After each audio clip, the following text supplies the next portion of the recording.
Hey yo, what's going on everybody? It's Tony here and welcome back to another video. Before we jump into the charge blade and dual blade builds, I want to thank you guys for the insane amount of support you guys have given me in the previous video, which is the bow builds. I got like 3.6k view in like a week or so, which is record breaking for my channel. Thank you guys for the immense support. And yeah, let's not waste any more time and jump right into the builds. To start things out, we'll look at the charge blade. To start things off, we have the fire charge blade. Here are the decorations. We'll be using 5 pieces of Safii'Jifa because it will give you 40% affinity and 150 bonus element to your charge blade, so your fire will hit harder. For elemental charge blade, you don't need artillery because it only affects the impact file, and this should be augmented with 1 health regen and element status up. Awaken ability is all element. Next up is the water charge blade. Same frame, same decoration, just switch out the charm and a jewel. So the only reason to put medicine jewel in here other than anything else is every hit will completely negate the effect of the Safii'Jifa seal, which is you take damage as you attack, but since you have recovery up, your health always heal back immediately with the health regen on here. So it's really comfortable to play the charge blade, and your file will deal maximum of like 300 per file when the monster is enraged. Next up is the ice charge blade. We didn't use the Safii'Jifa ice because the D-Snuggle, which is the Beotoda's charge blade, still is the king of ice. The reason I picked this over the Safi charge blade because look at the ice damage. 1,000 fucking ice damage. That is insane. So here are the decorations. This charge blade will completely melt through Diablos and Auto Garen. Poor Auto Garen. Next up is the Thunder charge blade.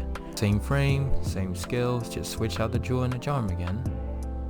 Next up is the Dragon charge blade.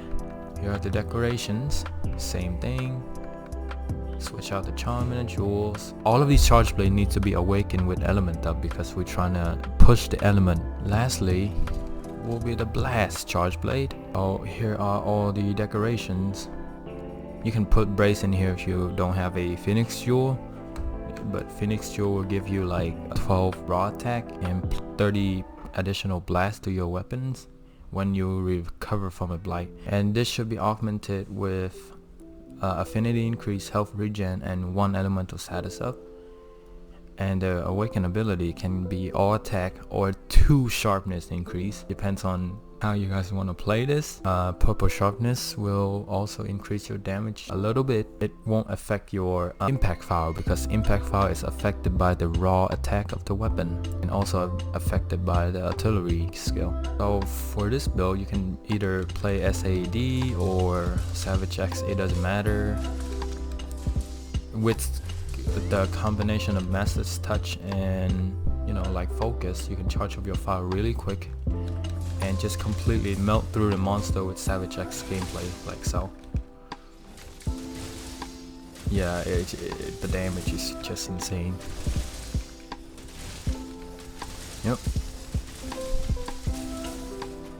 Yep, you can just spam the monster with this.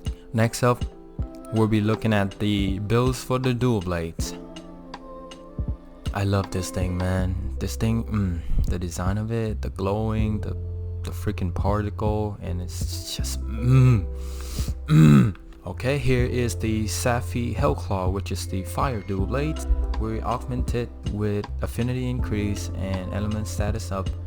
We use the silver Rathalos 4 pieces again for true crit element because it's broken, and a Garuga Greaves. Wow, I'm so original by using the Garuga Greaves. We'll be using 2 pieces of Rathalos Alpha because it has a fire attack built in, so you only need 2 more blaze decoration here. Heart Enduring and the Sharp will give you extended time when you're sharpen your weapon, like green bar when you're done sharpening your weapon, yeah, the green bar will stay a little bit longer. So basically you can attack the monster without losing sharpness. I recommend mapping your wet fish plus into your radio menu. For example, I put the wet fish into my radio menu here so I can just sharpen my weapon real quick. So next up is the ice dual blades. Again, we have to use the ugly Beatrix dual blades because it has the highest ice element in the game. So here are the decoration.